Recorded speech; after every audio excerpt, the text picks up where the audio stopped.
Hello प्यारे विद्यार्थियों, आज हम लेके आए हैं आपके लिए NIOS स्पेशल केमिकल बॉन्डिंग। मैं Suraj Amir Seth, welcome to our channel, our video.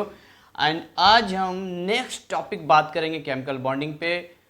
थोड़ा सा सॉरी कहना चाहूँगा क्योंकि वीडियो आने में 2-3 दिन का लेट हो गया। इसके पीछे 2 कारण हैं। कल मैंने वीडियो शूट किया आपके लिए, बहुत बढ़िया लेक्चर दिया, बट टेक्निकल एरर आ गई, ढंग से जो है ये माइक लग नहीं पाया, तो मेरी पूरी मेहनत बेकार हो गई और उसमें वॉल्यूम मेरी आवाज़ आ ही नहीं पाई।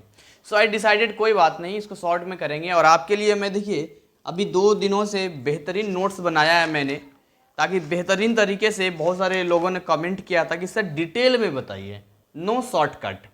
वैसे आपके बुक को मैंने देखा है बड़े ध्यान से, उस बुक में इतना शॉर्टकट है कि मुझे लगता है आधा घंटा में मैं पूरा केमिकल बॉन्डिंग खत्म कर दूंगा, बहुत ज़्यादा तो 1 घंटा।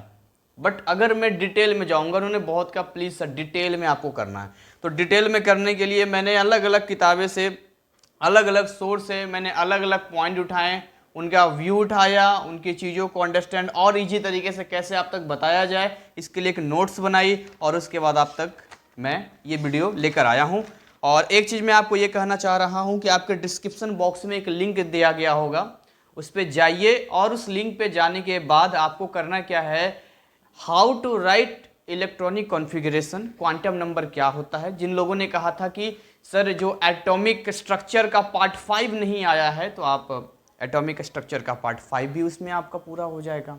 तो आपको क्या करना है, उस लिंक पे जाना है और उसको पूरी तरीके से देखना है कि कैसे इलेक्ट्रॉनिक कॉन्फ़िगरेशन लिखा जाता है, SPDF क्या होता है। बाकी डिटेल नॉलेज तो यहाँ मैं नहीं दे पाऊँगा, लेकिन हाँ मैं इस चैप्टर में भी कुछ कुछ जानकारी आपको दूंगा, यानी जिन लोगों ने एटॉमिक स्ट्रक्चर नहीं पढ़ा है उन्हें भी ये चीज़ें समझ में आएगी।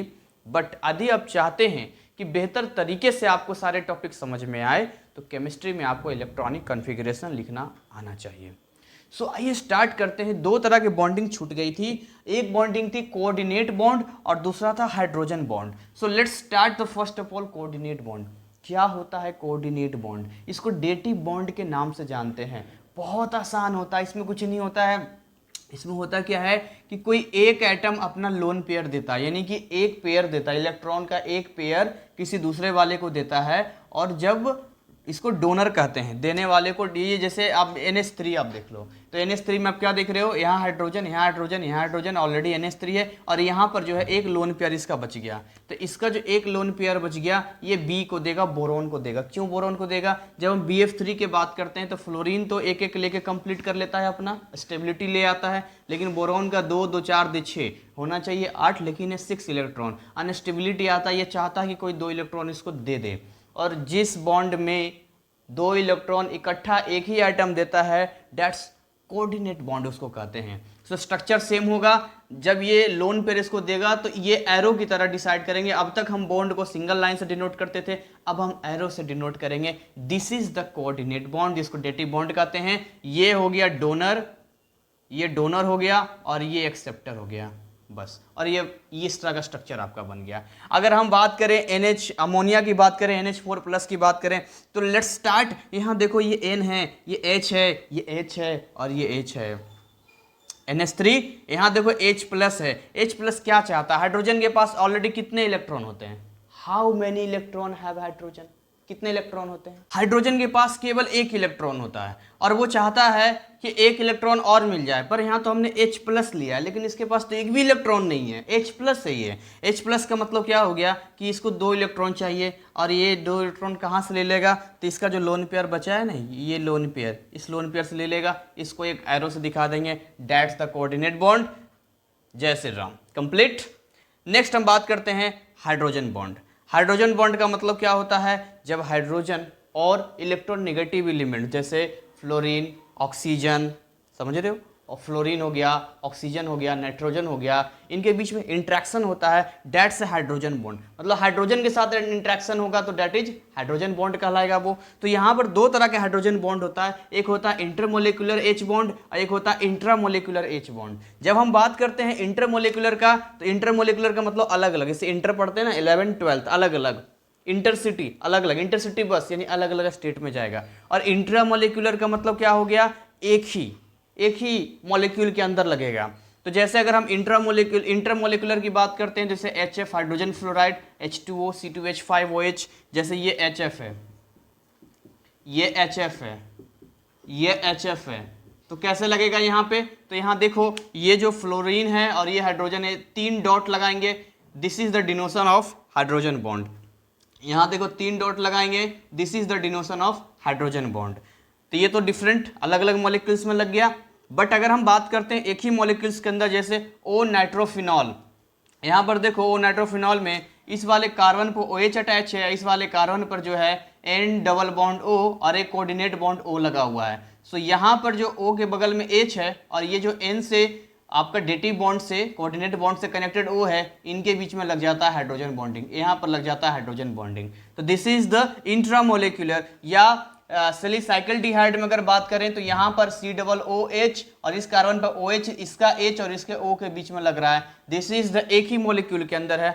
बहुत लंबा मैं नहीं करूंगा, कुछ छोटी छोटी चीज़ें जो आपको अंडरस्टैंड करते जाना है। बाकी आपका ऑलरेडी आपके पास बुक्स होगा, उसको आपको रीड करना है। ऐसा नहीं है कि केवल मैं वीडियो में आपको डेफिनेशन भी लिखवाऊँ, वीडियो में डिटेल भी बताऊँ, सब कुछ करूँ। ये केवल ऑफ क्लासेस में ही हो सकता है, ऑफलाइन में हो सकता है, लाइव क्लासेस जैसे आप वर्चुअल क्लासेस पढ़ते हैं। यहाँ तो आपको फटाफट ज़्यादा वीडियो का लेंथ भी नहीं होना चाहिए और आपको नॉलेज भी देनी है, ये मैं आपको कोशिश कर रहा हूँ। सो हाइड्रोजन बॉन्डिंग जो होता है, जहाँ हाइड्रोजन बॉन्डिंग होता है वहाँ पर क्या होता है कि मेल्टिंग और बॉइलिंग पॉइंट बढ़ जाता है। स्पेशली जब इंटरमोलिकुलर हाइड्रोजन बॉन्डिंग होता है तो देख रहे हो हर मॉलिक्यूल आपस में एक बॉन्डिंग से कनेक्ट है। और हम क्या कहते हैं मेल्ट करने का मतलब, हम चाहते हैं मॉलिक्यूल्स दूर हटे, हम मॉलिक्यूल्स को सेपरेट करना चाहते हैं। तो इनके बीच में तो हर मॉलिक्यूल्स के बीच में लग रहा है एक फोर्स ऑफ अट्रैक्शन, यानी पहले तो नहीं था लेकिन ऑलरेडी एक फोर्स यहाँ HF में ऑलरेडी है, लेकिन अब एक अलग लग गया है दो मॉलिक्यूल्स के बीच में, तो ये तो और मजबूती आ गया ना। तो इसीलिए मेल्टिंग और बॉइलिंग पॉइंट हाई हो जाता है। बट अगर इंट्रामोलिकुलर H बॉन्ड होगा तो उतना हाई नहीं होगा, लेकिन इंटरमोलिकुलर होगा तो ज़्यादा हाई होगा, क्योंकि ये एक ही मॉलिक्यूल के अंदर है ना, तो इसे ब्रेक करना आसान हो जाता है। और इसमें क्या है, इसमें अलग अलग मॉलिक्यूल्स के अंदर है। तो जब अलग अलग मॉलिक्यूल्स के अंदर है तो इतने सारे मॉलिक्यूल्स फैले हुए हैं, बहुत सारे फोर्स ऑफ अट्रैक्शन है, सो आपको ध्यान रखना है। इसके अलावा आपको क्या ध्यान रखना है, एल्केन, एल्कीन और एल्काइन, इनमें हाइड्रोजन बॉन्ड नहीं पाया जाता है। तो जब इनमें हाइड्रोजन बॉन्ड नहीं पाया जाता है ये इनसॉल्युबल इन वाटर होते हैं, क्योंकि इनमें हाइड्रोजन बॉन्डिंग नहीं पाई जाती है। लेकिन alcohol, amines and carboxylic acid में हाइड्रोजन बॉन्डिंग पाई जाती है, इसलिए सॉल्युबल होते हैं वाटर में। सो आइए आगे हम बात को, जिसका हमें था इंतजार वो घड़ी आ गई। हाँ ये देखो, जिसका मैंने नोट्स बनाया था आपके लिए वो घड़ी इंतजार आ गया। अब इसको हम पढ़ने वाले हैं, ठीक है। तो यहाँ देखते हैं कि आगे हमें इसमें पढ़ना क्या है, VSEPR।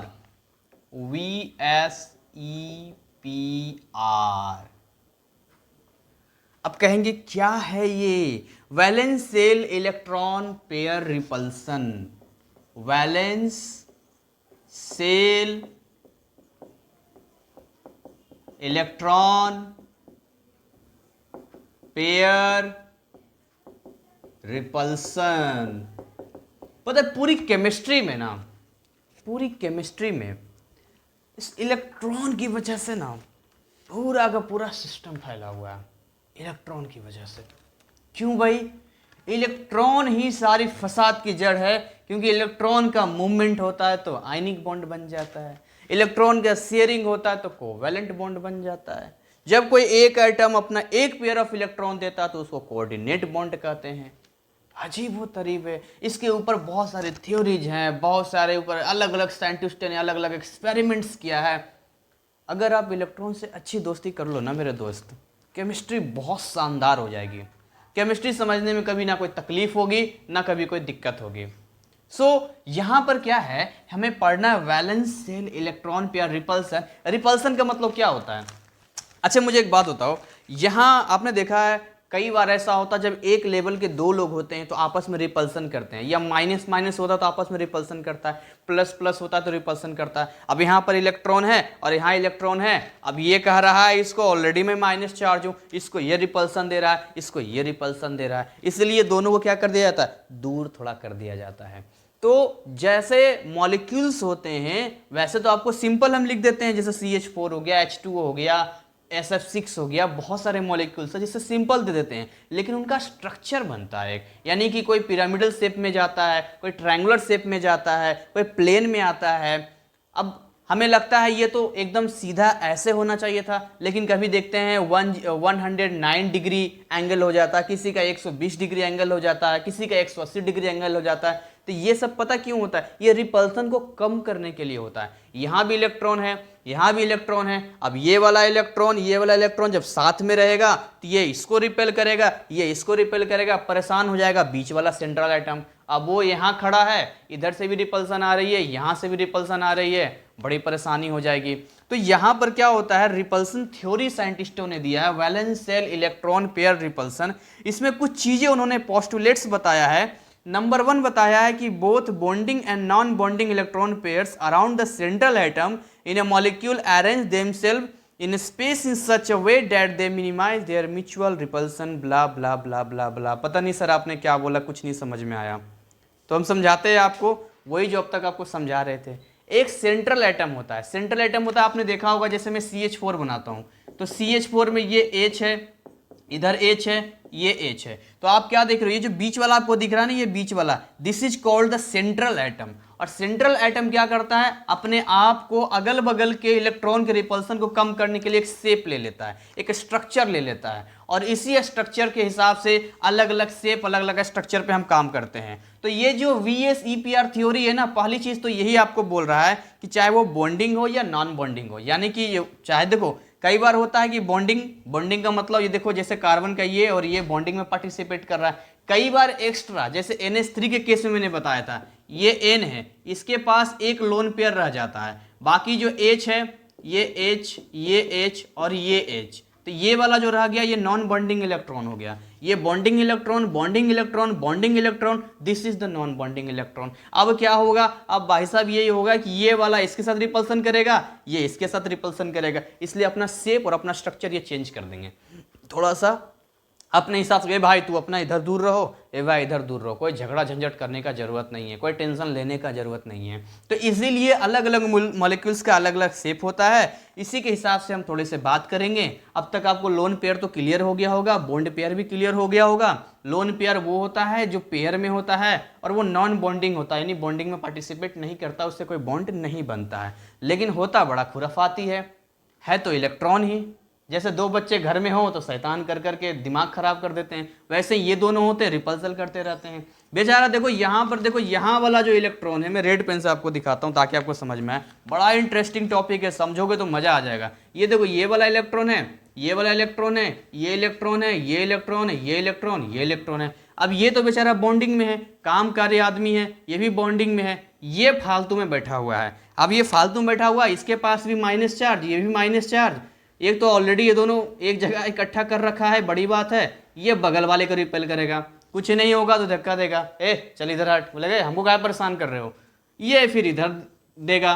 अब ये इधर शिकायत करेगा, ये देखो ये तुम्हारा जो लोन पेयर है ना वो हमको डिस्टर्ब कर रहा है, रिपेल कर रहा है, ये इधर इसको करेगा, इसका दिमाग हो जाएगा खराब। ये कहेगा ए भाई एक बात करते हैं, इतना दूर कर देता है कि रिपल्सन कम हो जाए और अपने आप को स्टेबल कर ले। यही करते हैं ना, दो बच्चे घर में जब झगड़ा करते हैं और बहुत ज़्यादा सुन ही नहीं रहे हैं, वो उसको कर रहा है, वो उसको कर रहा है। इसको देखकर मुझे गोलमाल सीरीज याद आ जाती है, जिधर अजय देवगन और उसके जो भाई होते हैं वो एक तरफ होते हैं और बाकी लोग एक तरफ होते हैं, और उसी के बीच में पूरी मूवीज घूमती रहती है। तो क्या होता है, उसको अलग कमरे में रख दो, दूर कर दो, इसको अलग दूर कर दो, रिपल्सन क्या हो जाएगा, कम जाएगा। रिपल्सन कम हो जाने का मतलब क्या है, ये हो जाएगा स्टेबल, और इसके पास क्या आ जाएगी, स्टेबिलिटी। और पूरी केमिस्ट्री में सच मानो अपनी स्टेबिलिटी पाने के लिए ही तरह तरह के काम ये करते रहते हैं, अपना स्ट्रक्चर चेंज करना, अपना शेप चेंज करना, या फिर इलेक्ट्रॉन कितना अपने आप को, अपने में से 2 इलेक्ट्रॉन को दे देना, या खुद 3 इलेक्ट्रॉन को ले लेना। ये सारी जो तमाशा, ये सारी चीज़ें जो होती है ना,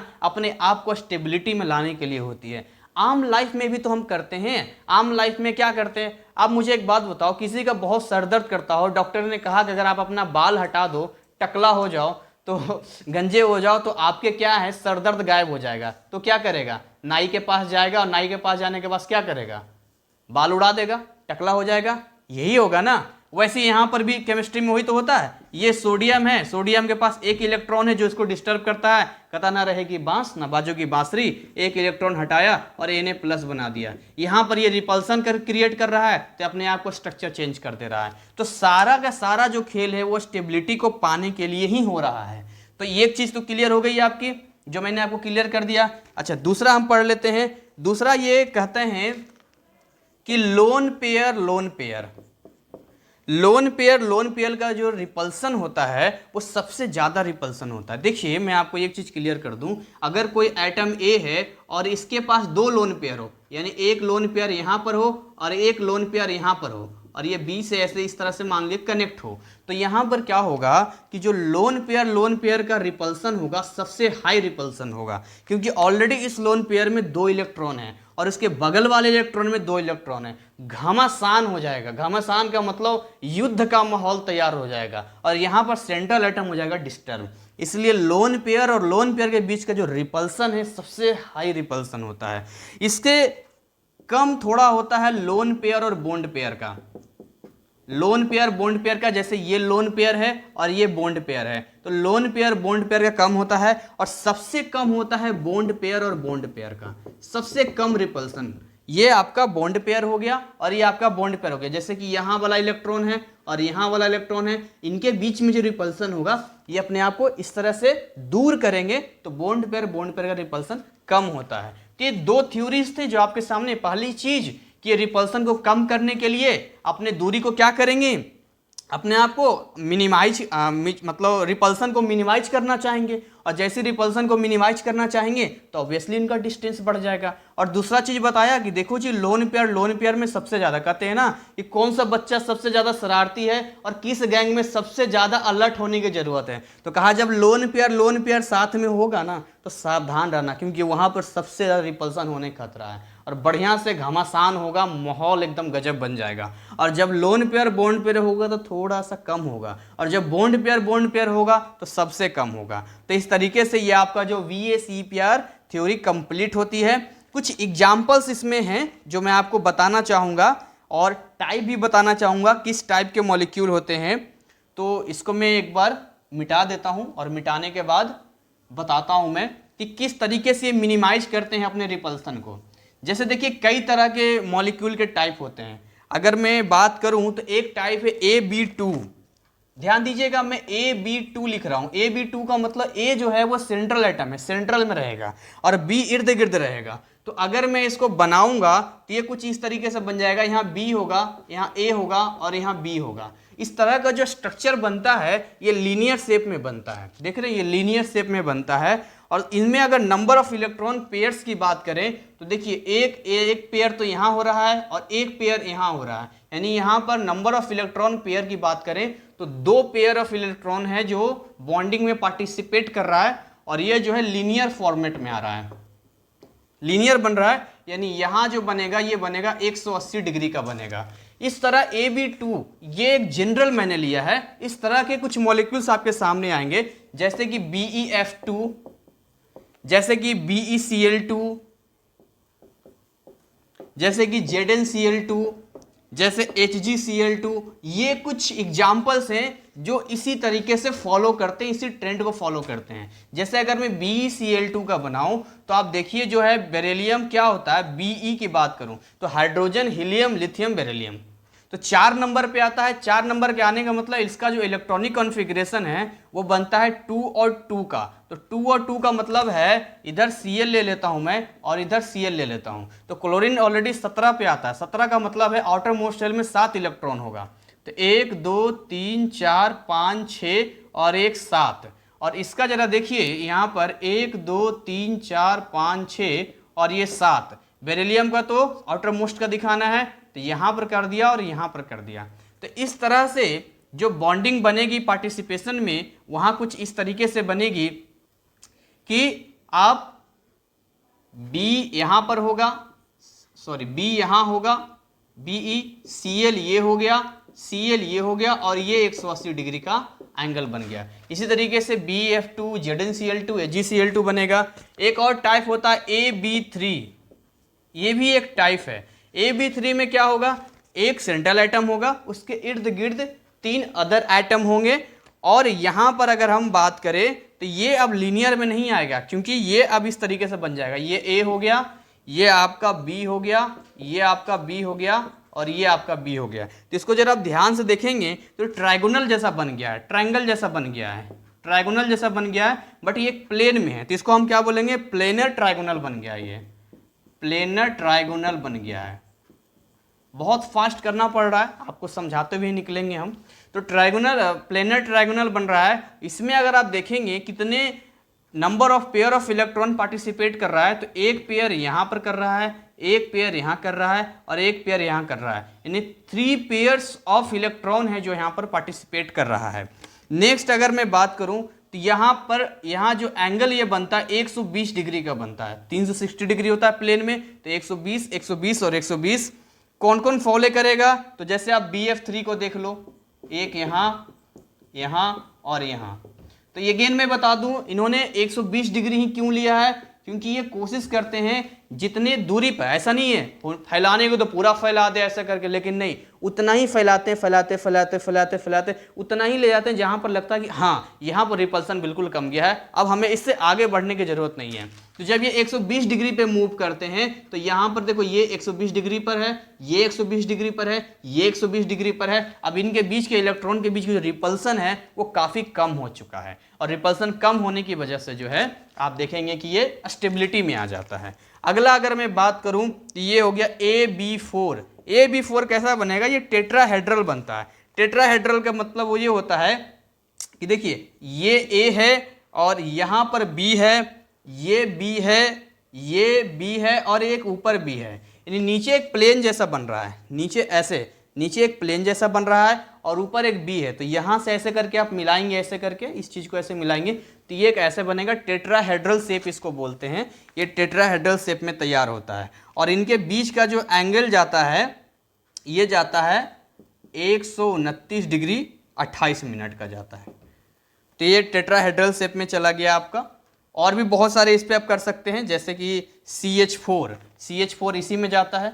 CH4 का स्ट्रक्चर एक्चुअली में ऐसा बनता है, ये H हो गया, इधर H हो गया, ये H हो गया और ये H हो गया, और ये एंगल कितना है 120 109 होता है, 129 नहीं होता, 109 होता है, 109 डिग्री 28 मिनट का होता है। तो CH4 चाहता तो हम बचपन से कैसे सीख रहे हैं, नॉर्मल एक H ऊपर, एक H ऊपर, एक लेफ्ट में एक राइट में, 90 डिग्री पर हम दे देते थे क्योंकि हमें नॉलेज नहीं थी। लेकिन एक्चुअल में जब एक्सपेरिमेंटल फैक्ट देखा गया तो देखिए ये रे तो 109 डिग्री 28 मिनट पे आता है, क्योंकि इसको लगा कि इसको तो अजीब है, शरीर में खुजली होती है तो अपने आप को स्टेबल करने इधर खुजवाता है, इधर खुजवाता है, इधर खुजवाता है। वैसे ही इसका रिपल्सन है भाई, तो रिपल्सन कम करने के लिए, अपने आप को शांत करने के लिए कुछ ना कुछ तो करेगा, तो इस तरह से फैलाता है ये। इसके अलावा और भी टाइप है, जैसे AB5 भी होता है, AB5 भी है, AB6 भी है। तो इस तरीके से एक एक करके और हम एग्जाम्पल लेंगे और इसको क्लियरली समझेंगे। ओवरऑल ये सब मुझे बताने का क्या मतलब, बस मैं आपको, आप बुक में भी पढ़ सकते हो, मैं केवल ये आपको बताना चाहता हूँ कि जो स्ट्रक्चर इस तरह से आपके सामने आते हैं, ये ऐसा नहीं कि अपनी मर्जी से आते हैं, ये रिपल्सन कम करने के लिए आते हैं। एक्चुअली रिपल्सन कम करना होता है उन्हें। अगर रिपल्सन कम नहीं करेंगे तो क्या होगा, रिपल्सन होने की वजह से इनके स्टेबिलिटी पर इफेक्ट होगा और ये स्टेबल नहीं रह पाएंगे, और अपनी स्टेबिलिटी को बनाए रखने के लिए कुछ इस तरह से ये अपना काम करते हैं। बाकी आप बेहतर हैं, आप 12th में आए हैं तो ऑब्वियसली आपने 10th भी पढ़ा होगा, 9th भी पढ़ा होगा, तो इतनी अंडरस्टैंडिंग तो होगी आपको साइंस की चीज़ों की। और नहीं भी है तो मैं जैसा लिखता हूँ कि अगर आपको केमिस्ट्री ज़्यादा समझ में नहीं आती है तो ये फिर आपके लिए बेस्ट है, यहाँ पर आप अच्छे से सीख सकते हैं। मैं पूरी कोशिश करता हूँ कि आपको मैं इन चीज़ों को बताने की कोशिश करूँ। यहाँ पर जो है एक सवाल खड़ा ये होता है कि अगर कोई मॉलिक्यूल आपको दे दिया जाए और आपसे पूछा जाए कि उसमें बताइए नंबर ऑफ बॉन्ड पेयर कितने होंगे, और आपसे पूछा जाए number of lone pair of electron कितने होंगे, दो चीज़ें पूछा जाए। जैसे मैं आपसे पूछूँ ये BeCl2 है, मैं आपसे ये पूछ रहा हूँ दिस इज द BeCl2, और मैं आपसे पूछ रहा हूँ कि बताइए इसमें number of bond pair of electron, pair बोल रहा हूँ मैं, ध्यान दीजिएगा, पेयर बोलूँगा तो एक जोड़ा होता है और एक जोड़े को हम एक ही गिनती करेंगे, फिर हम दो नहीं बोलेंगे। चप्पल जोड़े में होता है तो एक पेयर हम बोलते हैं, दो चप्पल नहीं बोलते हैं। दो चप्पल बोलेंगे तो फिर बोलना पड़ेगा 2 पेयर, 2 पेयर बोलना पड़ेगा। तो मैं पूछ रहा हूं आपसे, सबसे पहला सवाल मैं आपसे पूछना चाहता हूं, नंबर ऑफ बॉन्ड पेयर बताइए। इसमें नंबर ऑफ बॉन्ड पेयर कितना होगा? और दूसरा मुझे बताइए नंबर ऑफ लोन पेयर। ये 2 चीज आपको आना जरूरी है कि आपको क्लियर तो पता तो चले कि नंबर ऑफ बॉन्ड पेयर, क्योंकि स्ट्रक्चर बनाने में काम आएगा आपको। तो नंबर ऑफ बॉन्ड पेयर कितना, देखिए नंबर ऑफ बॉन्ड पेयर तो बड़े आराम से आप बता दोगे, बस आपको ये चेक करना है कि इर्द गिर्द में कितने आइटम कनेक्ट हैं। तो बीई के इर्द गिर्द में Cl2 2 ही आइटम कनेक्ट है, तो यहाँ नंबर ऑफ बॉन्ड पेयर कितना है? 2 है।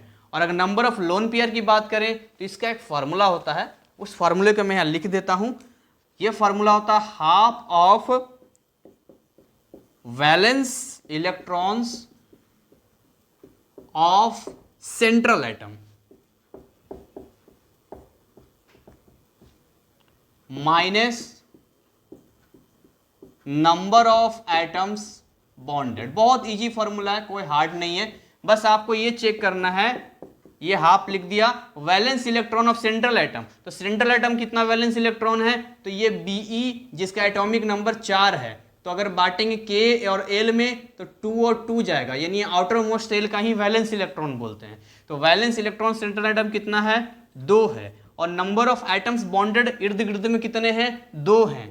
तो अब इसको अगर हम निकालेंगे तो 1/2 इंटू 0 यानी आ गया 0, यानी इस पर कोई भी लोन पेयर नहीं है। जब लोन पेयर नहीं है तो ऑब्वियसली रिपल्सन वाली बात आती नहीं है, तो इसका जो बेसिक स्ट्रक्चर बन जाएगा ये Be हो गया, इधर Cl हो गया और इधर Cl हो गया।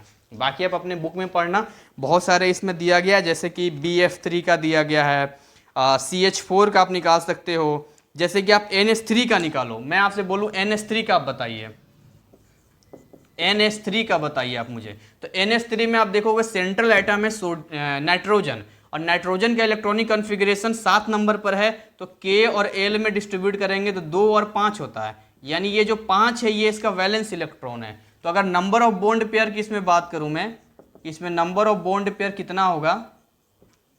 तो नंबर ऑफ बॉन्ड पेयर कितना हो गया यहाँ पर? जितने की एटम इर्द गिर्द में कनेक्ट होंगे, तो 3 हाइड्रोजन कनेक्ट है। और अगर आपसे मैं पूछूं कि नंबर ऑफ लोन पेयर कितना होगा, तो सेम फार्मूला आपको लगाना है, 1/2 नाइट्रोजन का कितना है वैलेंस इलेक्ट्रॉन? 5 माइनस इर्द गिर्द में कितने हैं? 3 इलेक्ट्रॉन, 3 हाइड्रोजन मतलब आइटम है, तो 1/2 इंटू 2 से 2 चला गया, यानी 1, यानी एक लोन पेयर इसके ऊपर आएगा। जब एक लोन पेयर आएगा तो ये N है, यहाँ पर देखिए ये लोन पेयर इसके पास आ गया।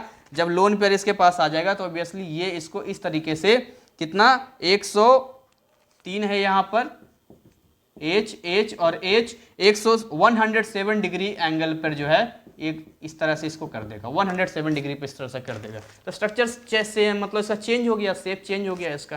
So it's all about total जो मैंने आपको चीज़ें बताई है, चाहे आप H2O का देख लो या BrF3 का देख लो, एक एक करके तो मैं नहीं बता पाऊंगा, वीडियो बहुत लंबा हो जाएगा। मैं केवल आपको, मेरा काम है आपको उस लायक बनाना कि जब आप अपने बुक्स को खोलो तो आपको किसी अलग नोट्स की ज़रूरत नहीं पड़े, आपके पास ऑलरेडी इतना नॉलेज आ जाए कि एक बार आप देख लो। वरना आपके सिलेबस में 3-4 पेज में दे रखा, आधा घंटा मुझे लगेगा, पंडित जी के मंत्र की तरह फूंक दूंगा आपके कान में, पूरी तरीके से चला जाएगा, लेकिन क्या समझ में आ जाएगा? आपको नहीं समझ में आएगा। लेकिन जब आप पूरा वीडियो को देखोगे, आप पूरी चीज़ों को समझोगे, दिमाग में पिक्चर क्लियर हो जाएगा, फिर जब आपको खोलोगे ना आप अपनी बुक्स को, अपने टेक्स्ट बुक को, या जो भी आपका टॉप वगैरह का जो आपको मिलता है मटेरियल वगैरह, तो आपको पूरी चीज़ें क्लियर हो जाएगी, समझ में आ जाएगी। अब 1-2 एग्जाम्पल मैंने दे दिया, इस तरह से बाकी चीज़ें भी आपको समझ में आ जाएगी। सो नेक्स्ट हम बात करते हैं, अब यहाँ से हमारी कहानी शुरू होती है आगे। अब आगे समझने से पहले I again repeat, if you don't know how to write electronic configuration of element, you can't understand the next topic. आप समझ ही नहीं पाओगे अगला टॉपिक क्या है। आप डिस्क्रिप्शन बॉक्स में जाके चेक करो, लिंक दिया गया है, उस लिंक में एक वीडियो है जो मेरा चैनल है GCC केमिस्ट्री, उस पर मैंने बेहतरीन तरीके से बताया है कि इलेक्ट्रॉनिक कॉन्फ़िगरेशन कैसे लिखा जाता है, SPDF क्या होता है। अभी मैं बताने वाला हूँ, अभी आप देखो, अभी मैं जानकारी दूंगा, लेकिन इसके बाद आपको डिटेल में वहाँ भी देखना है आपको, राइट। सो आगे हम बात करते हैं, फिर से हम आते हैं इलेक्ट्रॉन पे, फिर से इलेक्ट्रॉन पे आते हैं। देखो घूम फिर के बात इलेक्ट्रॉन पर ही आती है, और इलेक्ट्रॉन ही है जिसको अगर अच्छे से जान पहचान हो जाए तो काम आसान हो जाता है। तो सबसे पहले हम ये जानते हैं कि अपना जो इलेक्ट्रॉन है ये जो अपना इलेक्ट्रॉन है ये है क्या? आपने साउथ की मूवीज देखी है? साउथ की मूवीज में बहुत सारे मूवीज जो होते हैं रॉ एजेंट पे होते हैं। रॉ एजेंट जो खुफिया एजेंसी होती है, जो अलग अलग मिशन पे काम करती है और सीक्रेट अलग अलग मतलब भांडाफोड़ करती है, क्रिमिनल्स को पकड़ती है, दूसरे देश में घुस कर मारती है। तो किसी रॉ एजेंट से कम नहीं है ये आपका इलेक्ट्रॉन, किसी रॉ एजेंट से कम नहीं है। तो अगर हमने ये समझा कि व्हाट इज इलेक्ट्रॉन, तो इलेक्ट्रॉन दिस इज द एक स्मॉल सबसे अल्टीमेट पार्टिकल जिसको कहा गया है किसी भी एटम का, इलेक्ट्रॉन न्यूट्रॉन प्रोटॉन, वो होता है, that is the electron. But अगर मैं आपसे पूछूं कि इलेक्ट्रॉन रहता कहां है, कहां रहता है इलेक्ट्रॉन? आप कहां रहते हो? घर में। घर में क्या होता है? कमरा। अगर मैं आपका एड्रेस पूछूं तो आप कहोगे मैं भारत देश में रहता हूं, दिल्ली राज्य में रहता हूं, ये मेरा डिस्ट्रिक्ट है, ये मेरा कॉलोनी है, ये मेरा घर का नंबर है। इतना जा पहुंचते पहुंचते तब आपका एड्रेस पहुंचता है। सो इलेक्ट्रॉन भी कुछ ऐसा ही है। देखिए, सबसे पहले जब एटम के बारे में कहा गया था कि एटम दिखता कैसा है, तो सबने अपना अपना प्रेडिक्शन दिया था, अपनी अपनी